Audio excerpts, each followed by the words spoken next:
Well, it's been a day. I'm sorry. So, I'm getting better at this. Well, at understanding the characters anyway. You wouldn't believe the day I've had. It's been a day. Been through 4 cable boxes today. They all been duds. Spent hours on the phone with Cox Cable. Spent 4 trips up to a store where people are not very friendly. It's been a day. So anyway, welcome to the D. Louise book series. I'm Christina K. Tina. Our children are finally out from under the bed. They were always hide from their technicians, which is good. It's a good place to hide.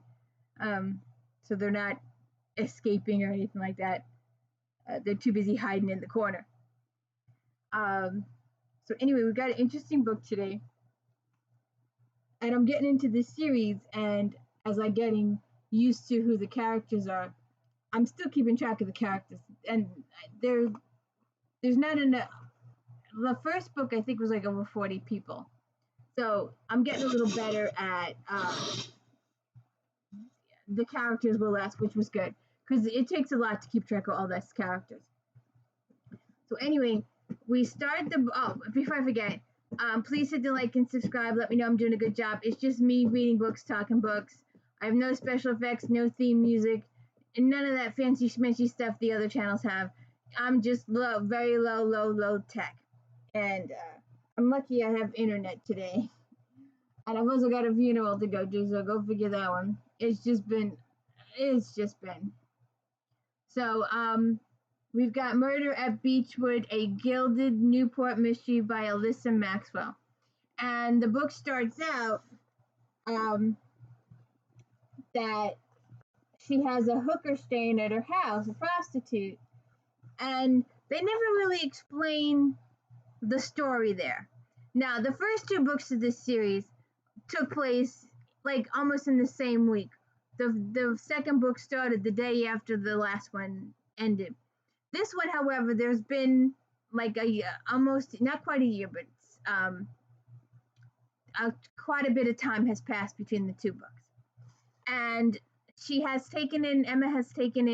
Emma's a writer for the newspaper, and she's trying to be a front page journalist with crime reporter. And her editor keeps making her fashion and putting her on the 2nd or 3rd page if he likes her story.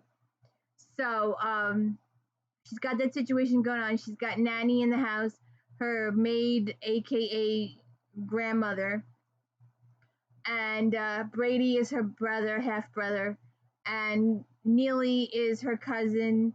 And he's in love with this girl, and his family doesn't approve. And there's a whole bunch of angst going on over there. So we start the book, like I said, she is taken in this prostitute, Stella Butler, and we're not given a backstory, we're not given a reason, nothing like that. Just that Stella needed a place to go, and Emma took her in, so there's no substance there.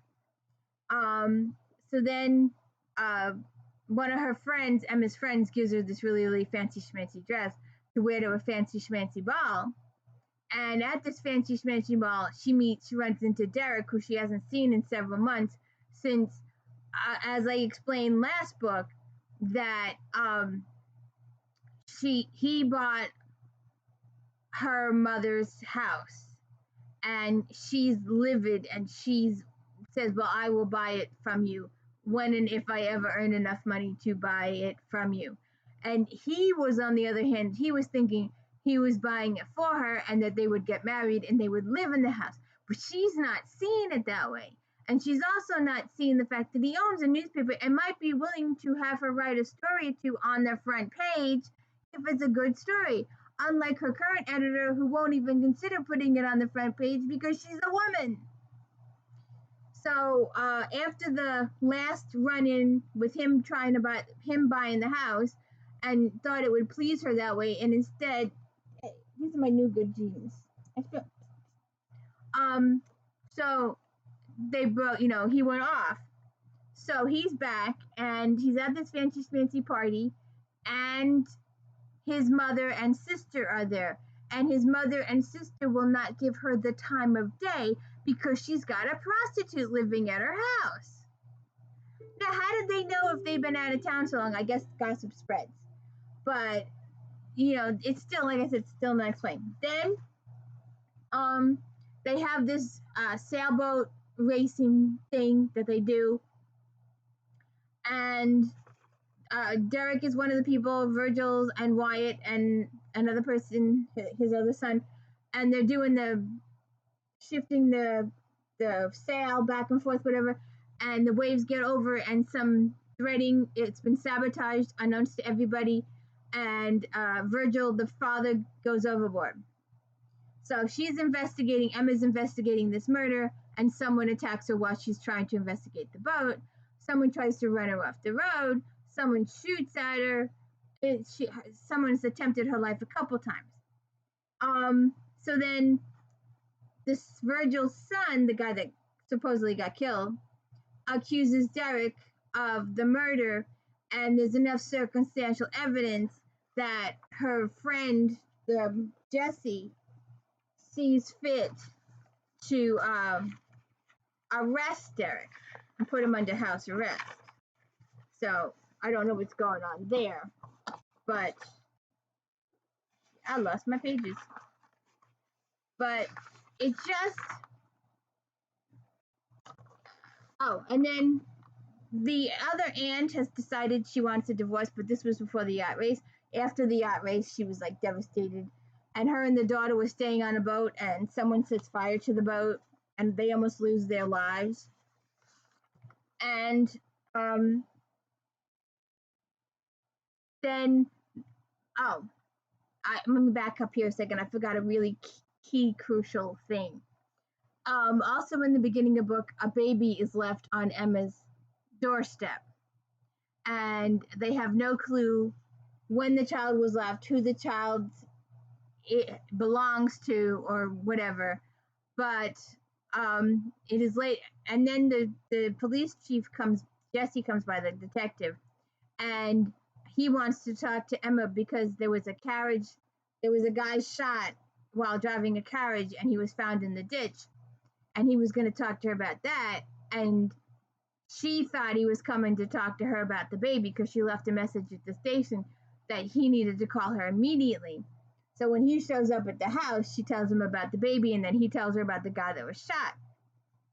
So we don't find out about this unknown person that was shot and killed in the carriage until towards the end of the book. And there are so many twists and turns and plot twists in the end of this book. It's unbelievable. So they do the yacht race, and then Nellie, her cousin, is in love with this girl, and like I said, the folks don't approve of it, and the father gets so overheated. And Nellie's like, we'll elope. I have a good education. I can get a good job. She's got money. We should be okay to live, not as well as the parents do, but, enough to make a living, not to be the poor, but not to be maybe middle class instead of upper.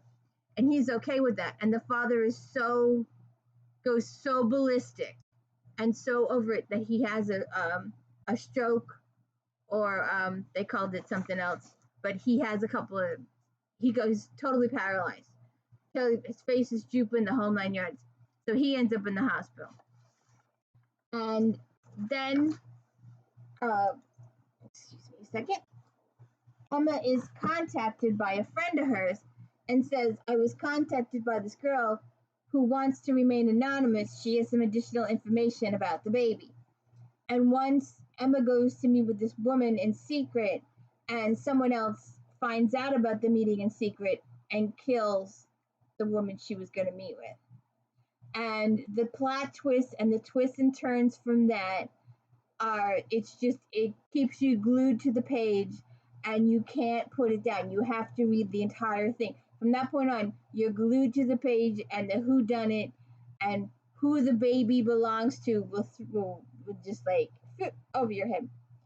It'll shock you, and you're like, oh my God. So I'm telling you, it's a good book. Towards the end, the plot twist, she keeps twisting and twisting, and we get a couple of good major huge plot twists at the end. So it's a really good book, so check it out.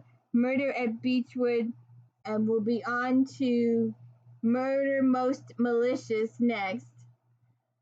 This is a really good read. I'm having a good time binging, so I hope you're enjoying. And please hit the like and subscribe. Thank you.